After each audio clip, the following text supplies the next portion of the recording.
Hey there. All right, so this is day 3 of the daily blog talking potential Bracy Smith time. All right, so today I'm going to talk to you about qpvr. It's the project that I'm working on, or qp. What does QP stand for? Q porting, quantum portation. It's a fancy way of saying that you will exist in multiple places at the same time, which isn't possible in our physical reality, but now with virtual reality it is possible, and it makes moving between spaces a whole lot easier because you're not actually moving. It's just that you exist in all places at the same time. What I'm working on is it's a new content platform. It's a revolutionary new content platform that is basically an omni-media content platform. It allows every type of media to be accessed, digital media that is. Obviously, if there's paper scrolls that aren't digitized, you can't get to that content in the paper scroll. It's a virtual digital media. But the idea of omni-media, what omni-media is basically a type of media from which all other forms of media can be accessed. So what it is essentially a virtual room, like a room. You know, you exist in a room, I exist in a room. Why a room, you probably ask? It's because it's the best way to organize stuff. How do you organize the stuff in your house? It's probably in a room, right? And it's probably categorized by what you do in that room.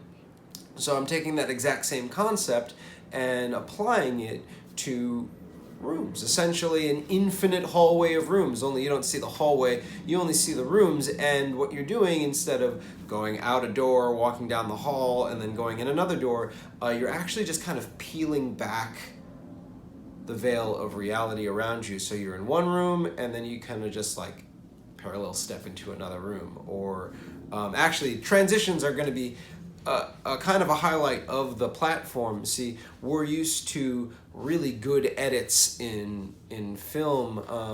We're transitioning, how you go from one space to another is important.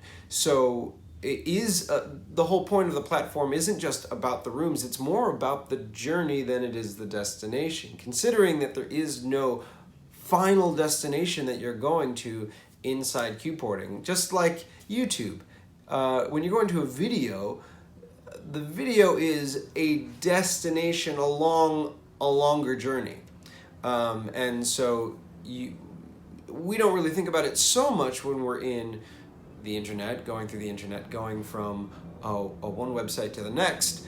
But the journey from one website to the next is half of the time that we spend on the internet, how we get from one piece of content to the next.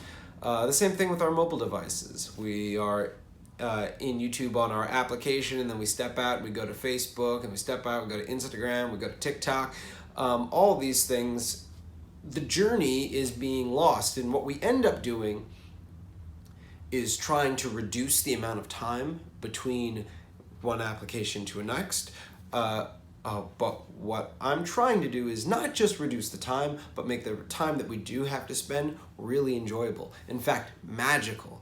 So I know this sounds like you don't even have any grasp as to what this platform is yet, but I'm going to start there because there's a lot to step into. And like I said in the previous videos, this channel is more for me getting through speaking about the platform, speaking about the elements, finding the best way in to navigate, kind of communicating what the platform does, why it's valuable, why it's so freaking groundbreaking, our progress with building it, everything. Which actually I'm happy to say pretty far along, thanks to the team at Paralux and Ken Perlin at the Future Reality Lab, and Google Daydream for giving so much equipment to the Future Reality Lab, and me being able to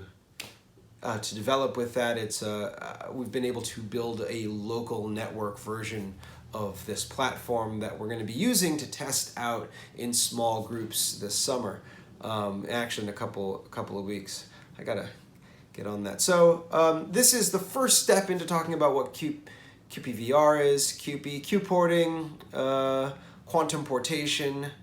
Yeah, but thanks for sticking around this long, huh?